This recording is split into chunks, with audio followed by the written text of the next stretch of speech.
Nikki Haley, she on Sunday, she was on Meet the Press, or Face the Nation, I'm sorry. And she responded to the orange bastard for what he said on Friday, I believe it was on Friday, about her husband. He made some really shitty comments about her husband, but that's what Trump does. Trump is just filthy down to his useless. His entire life has been nothing but crap and filth and lies and deceit. We know that. But Nikki Haley's husband is deployed overseas, and she called Trump's what he said and what he does a pattern of chaos and irresponsibility. Well, Nikki, tell us something we don't know. Of course, that's exactly what it is, because Trump is, well, Trump. But anyway, on the program Face the Nation yesterday, she said, quote, "We can't have someone who sits there and mocks our men and women who are trying to protect America. And his doing that is a pattern," end quote. Nikki Haley's husband is a commissioned officer with the South Carolina National Guard, and currently he's on deployment in the Horn of Africa. And at a rally on Saturday, the orange bastard, in front of all his, brain-dead Nuremberg-style supporters, he questioned where Nikki Haley's husband is. And he said, well, he's gone. He's gone. The implication being that Haley's husband left because he couldn't stand her. Because what did he call her? What did Trump call her? A bird brain? And at a rally of her own on Saturday, the next day, Haley said she is, quote, "doing this for my husband and his military brothers and sisters." Doing what? Well, I'm not sure. I guess responding to what the orange bastard said. And on Sunday, when she was on Face the Nation, she noted that, quote, "this isn't personal, but it's insulting to military members and families." She said, quote, "this is about what it says to every member who sacrifices for us. This is about what it says to every military family who sacrifices alongside of them." So what Haley was doing was trying to move an absolutely personal attack against her into a more general attack on anybody who serves in the military or the people who support them, their family members, their friends, other military personnel. But I don't know why, if it has come as a shock to certain people that Trump would say shit like this. Trump, with his little tiny fists, is nothing but a big-ass coward. Remember how he insulted the Gold Star family that had lost a son who happened to be a Muslim, serving the military interests of this country, and Trump mocked them to the point where the mother and father had to come out and rebut what the son of a bitch said, and I think they rebutted it at the Democratic National Convention back in 2020. Just horrible.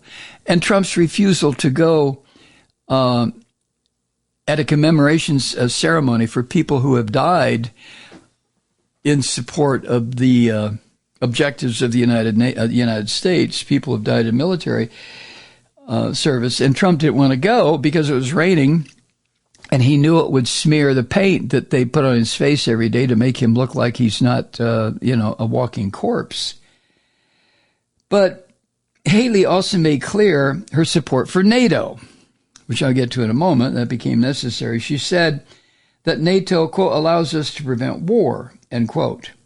And that's after Trump suggested that Trump, would not protect member countries from Russia if he were president if they don't spend enough on defense. And Haley also blasted the orange bastard. Well, she didn't blast him. She admonished him for his friendliness with the fascists who run the Russian government. And she said, quote, "I've dealt with Russia every day. The last thing we ever want to do is side with Russia." Well, that's certainly true as long as Putin, in my opinion, as long as Putin is the dictator of Russia, the fascist dictator. She also emphasized at this rally, she emphasized her call for mental competency tests for candidates who want to be president. She brought it up again when she was on Face the Nation. She said of Trump and Biden, quote, "When you get to those ages, you get diminished," end quote. Well, that may be true. Well, it certainly is true in certain respects, Miss Ambassador to the UN. But, you have to also balance, perhaps, that diminishing in the ability to remember names and places and so on and so forth, with the fact that an enormous amount of experience and institutional memory are present in somebody who's been in government as long as Biden has. Now, that can be good, it can be bad, whatever. In politics, you have to go along to get along. I understand that. But Joe Biden has experience that Nikki Haley will never get. Never. I don't give a shit how long she lives. She will never get it. And Trump has no experience in anything except how to grift and steal and lie and cheat. That's what he has done his entire life. But when Haley said these are people making decisions on our national security, we need to know they're at the top of their game. Okay.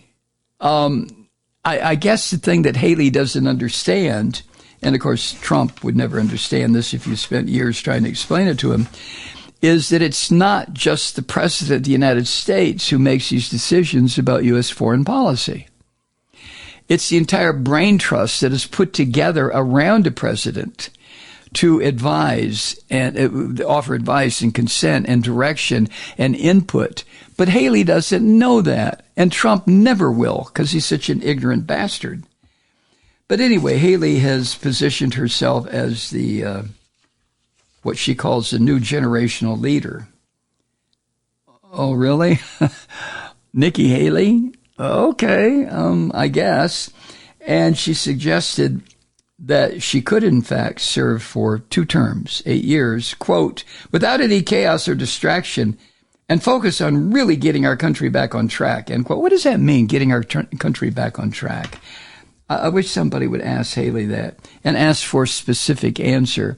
Does it mean getting our country on track where it concerns global warming or child hunger or educational the lack of educational prospects right now because of the pandemic and what it did? What is she talking about? Getting the country, well, she's not talking about anything. That's just something that politicians who are running for office like to say. Well, we got to get this country back on track. Oh, come on, for Christ's sake. Hi, Truth Seekers. Mike Malloy here. You know, the Progressive Voices Network brings you commercial-free commentary from today's leading progressive radio hosts and pundits, like me, Mike Malloy, 24 hours a day. I'm not your typical old guy from the 80s or the 90s talk radio host, and Progressive Voices is not your typical talk radio network. It's a listener-supported nonprofit with no corporate control whatsoever over our broadcast. So hosts like me, Mike Malloy, are free to rant and scream and carry on about whatever we like. We're often controversial, but we're never boring. Weeknights, 9 p.m. in the East, 6 p.m. in the West on the Progressive Voices Network. Always progressive, always on. I'm Mike Malloy. Keep it lit.